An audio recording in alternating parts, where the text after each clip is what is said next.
Dear students, welcome to kids measures. आज की इस वीडियो में मैं निमसेट 2024 के बारे में काफ़ी इंपॉर्टेंट पॉइंट्स बताने जा रहा हूं। जैसा कि आपको पता है कि इसकी नोटिफिकेशन ऑलरेडी आ चुकी है, आए को भी काफ़ी दिन हो चुके हैं। आप अगर फॉर्म भरना चाहते हो तो फटाफट से इसका फॉर्म जो है वो फिल कर सकते हो। लेकिन सबसे पहला क्वेश्चन यही आता है कि क्या निमसेट एग्जाम देना चाहिए या नहीं देना चाहिए, या फिर दूसरी चीज क्या है कि अगर मैं निमसेट एग्जाम देना चाहता हूं या देना चाहती हूं तो मैं इसकी प्रिपरेशन किस तरीके से करूं। क्योंकि जिस हिसाब से इसको आपको पता लग रहा है कि जून 8 को इसका एग्जाम है, मतलब 2 महीने से भी कम टाइम बचा हुआ है, तो इसकी प्रिपरेशन कैसे करनी चाहिए। तो गाइस, सबसे पहला क्वेश्चन क्या है कि आपको इस एग्जाम को देना चाहिए तो डेफिनेटली अगर आप वाकई में अपने आप को एमसीए में किसी अच्छे इंस्टीट्यूट में देखना चाहते हो। क्यों? क्योंकि हमने नॉर्मल ग्रेजुएशन में किसी भी जगह पे, अगर मैं नॉर्मल कॉलेज में मैं बीसीए कर रहा हूं या बीएससी कर रहा हूं या इवन बीए कर रहा हूं, अगर मैं किसी नॉर्मल कॉलेज से अपनी डिग्री कर रहा हूं तो मैं चाहता हूं कि यार मैं अपने एक जो हाई डिग्री है, जो पोस्ट ग्रेजुएशन है, जो एमसीए है, वो किसी अच्छे इंस्टीट्यूट से करना चाहता हूं ताकि मैं बेटर अपॉर्चुनिटी लाइफ में ले सकूं। तो डेफिनेटली आपको इसकी प्रिपरेशन करनी चाहिए, ये फॉर्म फिल करना चाहिए। लेकिन अगर आप इसकी प्रिपरेशन करना चाहते हो, इसका फॉर्म फिल कर रहे हो, तो गाइज इसको सीरियस तरीके से प्रिपरेशन करना। ऐसा ना हो कि फॉर्म फिल कर दिया और उसके बाद कर लेंगे जी, ये है, दोस्त ने किया तो मैं भी कर लूंगा। नहीं, ऐसे वाले एक्सक्यूजेस मत रखना। इसकी प्रिपरेशन बहुत अच्छे ढंग से करना। मान के चलना कि ऑल ओवर इंडिया मेरा रैंक जो है वो बिलो 500 आना चाहिए। अगर आप बिलो 500 लेके आ जाते हो तो डेफिनेटली आपको बहुत अच्छा इंस्टीट्यूट, मतलब बहुत अच्छा एनआईटी भी मिलेगा और इन फ्यूचर अच्छी अपॉर्चुनिटी भी डेफिनेटली आपको मिलेगी। मतलब आपका करियर जो है वो अच्छा हो सकता है। तो देखो, जून 8 को इसका एग्जाम होने जा रहा है, तो 2 महीने से भी कम टाइम है, तो डेफिनेटली सीरियस नोट पे आपको प्रिपरेशन करनी पड़ेगी।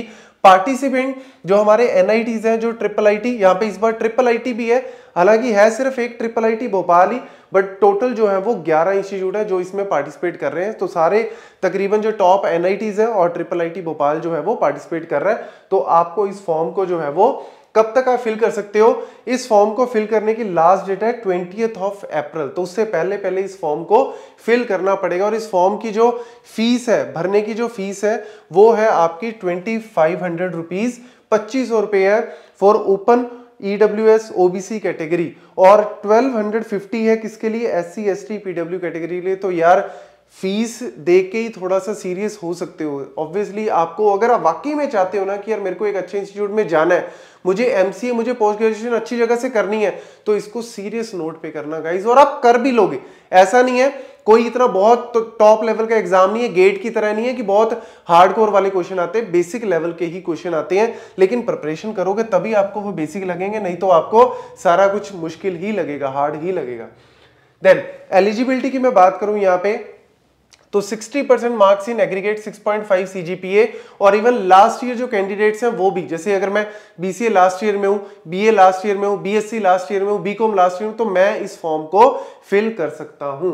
और यहां पे ये आपको जो है वो दे रखा है कि कितने मार्क्स आपके एग्रीगेट होने चाहिए जनरल कैटेगरी के लिए और एससी एसटी कैटेगरी के लिए।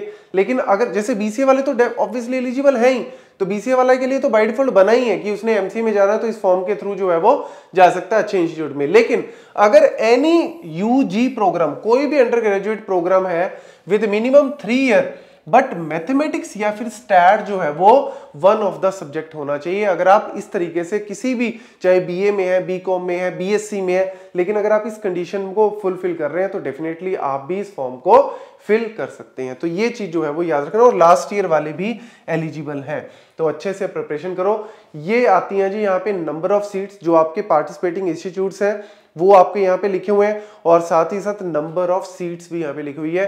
तो टोटल नंबर ऑफ सीट्स मान के चलो 1033, मतलब 1000। तो आप मान के चलो कि यार 1000 के बिलो तो रैंक लाना ही है अगर मेरे को इस पर्टिकुलर किसी भी एक इंस्टीट्यूट में जाना है। लेकिन इन इंस्टीट्यूट्स में भी अगर मैं चाहता हूं कि मैं टॉप के इंस्टीट्यूट में, जैसे एनआईटी त्रिची है, सूरतकल है, मैं उनमें अगर टॉप में जाना चाहता हूं तो फिर ऑब्वियसली आपको रैंक उतना ही बेटर जो है वो करना पड़ेगा। तो ये सारे इंस्टीट्यूट्स लिखे हुए हैं। इवन जो है एनआईटी पटना में तो डेटा साइंस एंड इंफॉर्मेटिक्स भी है, data science and informatics self financing भी है। ऐसे ही आपके पास जो है वो सेल्फ फाइनेंसिंग कुरुक्षेत्र में भी है।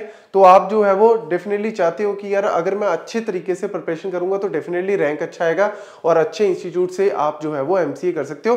3 साल की एमसीए होती है, सारे इंस्टीट्यूट्स में तकरीबन जो है वो सारे इंस्टीट्यूट में 3 साल की एमसीए है। और इसका जो निमसेट का आप कह सकते हो कि वैलिडिटी कितनी है, 1 साल की वैलिडिटी होती है स्कोर की। जो भी आपका स्कोर या रैंक आ रहा है मतलब आपको इसी साल की काउंसलिंग में ही उसको यूज करना है, अगले साल तो दोबारा से देना पड़ता है। तो लेकिन यहाँ पे अगर मैं बात करूं 3 इयर्स की जो ड्यूरेशन है एमसीए की, सिर्फ 2 इंस्टीट्यूट ऐसे हैं, वरंगल और एनआईटी जमशेदपुर, जो कहते हैं कि आप 2 साल के बाद भी एग्जिट कर सकते हो, लेकिन उसमें फिर आपको एमसीए की डिग्री नहीं मिलेगी, फिर आपको PGDCA post graduation advance diploma in computer application ये वाली डिग्री आपको मिलेगी। तो आप ये भी अगर कर सकते हो तो ये भी करना चाहते हो तो कर सकते हो। ये एक्स्ट्रा ऑप्शन उन्होंने दिया हुआ है। टेस्ट, ये इंपॉर्टेंट पार्ट है जी। टेस्ट पैटर्न, तो टेस्ट पैटर्न की अगर मैं बात करूं, सबसे इंपॉर्टेंट मैथमेटिक्स, सबसे ज्यादा जो इंपॉर्टेंट है ना वो मैथमेटिक्स है। टेस्ट पैटर्न में देखो वो आपको कह रहा है कि 120 टोटल नंबर ऑफ क्वेश्चंस मेरे कितने हैं, 120 नंबर ऑफ क्वेश्चंस आएंगे और इसको करने के लिए आपके पास जो है वो 2 घंटे का टाइम है, मतलब 120 मिनट्स है और 120 टोटल नंबर ऑफ क्वेश्चंस है। और यहाँ पे जो पहला पार्ट है 70 मिनट्स आपको मिलेंगे पहले पार्ट के लिए। ये देख लो जी, मैथमेटिक्स के लिए आपको जो है वो 70 मिनट्स मिलेंगे, 2 से लेके 3:10 तक आपका मैथमेटिक्स का पेपर होगा, जिसमें नंबर ऑफ क्वेश्चंस है 50। हर एक क्वेश्चन को अगर आप सही अटेम्प्ट करते हो तो 12 नंबर मिलेंगे। तो 12 मतलब अगर आपके पास टोटल जो है वो मैथमेटिक्स ही 600 नंबर का है, मतलब टोटल पेपर आपका 1000 नंबर का है, जिसमें से आप मान के चलो 600 नंबर का तो आपका मैथ ही है भैया। तो मैथ तो इसमें सबसे ज्यादा इंपॉर्टेंट है, और अगर गलत क्वेश्चन करते हो तो 3 मार्क्स जो है वो डिडक्ट होंगे, मतलब 25% नेगेटिव मार्किंग है। फिर एनालिटिकल एबिलिटी, लॉजिकल रीजनिंग, जिसमें आपके पास 40 क्वेश्चन है और हर एक क्वेश्चन के 6 मार्क्स है, तो 240 हो गए, गलत करते हो तो 1.5 कटेंगे। कंप्यूटर अवेयरनेस की बात करूं तो सिर्फ 20 क्वेश्चंस ही इसमें आ रहे हैं, 20 मिनट्स है, 20 क्वेश्चंस है। इवन उसी 20 मिनट में आपको इंग्लिश के भी 10 क्वेश्चन आ रहे हैं, तो थोड़ा सा टाइम कंस्ट्रेंट तो यहाँ पे है। और इससे आप ये भी समझ सकते हो, देखो 2 चीजें हैं, एक तो टाइम कंस्ट्रेंट है, 120 मिनट में 120 क्वेश्चंस करने हैं, और ऊपर से आपको यहाँ पे दूसरी चीज क्या है कि 2 महीने, मतलब इसका मार्च में नोटिफिकेशन आया और जून में इसका एग्जाम भी है, तो मान के चलो कि बहुत हाई लेवल में, बहुत डीप लेवल में जाने की जरूरत नहीं है। आप प्रीवियस ईयर के पेपर भी देखोगे ना, जरूर चेक करना प्रीवियस ईयर के पेपर, आपको पता लगेगा बिल्कुल बेसिक लेवल के ही क्वेश्चंस है। कुछ थोड़े मॉडरेट लेवल के आते हैं, वो पेपर को थोड़ा टफ बनाने के लिए डाले जाते हैं, बट इजी लेवल के, लेकिन प्रिपरेशन आपको अच्छे ढंग से करनी पड़ेगी। तो मैं आपको कुछ और वीडियोस भी बताऊंगा जहां पे मैं आपको बताऊंगा कि किस तरीके से आप बेटर प्रिपरेशन कर सकते हो। हालांकि कंप्यूटर अवेयरनेस की प्रिपरेशन तो इसकी वीडियो से मैं खुद ही इसके अंदर डाल दूंगा, ताकि आप कंप्यूटर अवेयरनेस जो है वो यहां से कर सकते हो। बाकी कैसे करनी है इसकी भी मैं आपको जो है वो बहुत जल्दी इसकी वीडियोस बता दूंगा। तो इसीलिए इसकी प्रिपरेशन आज से अभी से स्टार्ट कर दो। मिनिमम 3 से 4 घंटे मान के चलो हर एक टॉपिक को, मैथमेटिक्स को, ऑब्वियसली मैथमेटिक्स को तो सबसे ज्यादा टाइम देना पड़ेगा। इसके बाद सिलेबस भी है, फुल नोटिफिकेशन में आपको सिलेबस भी दिख जाएगा।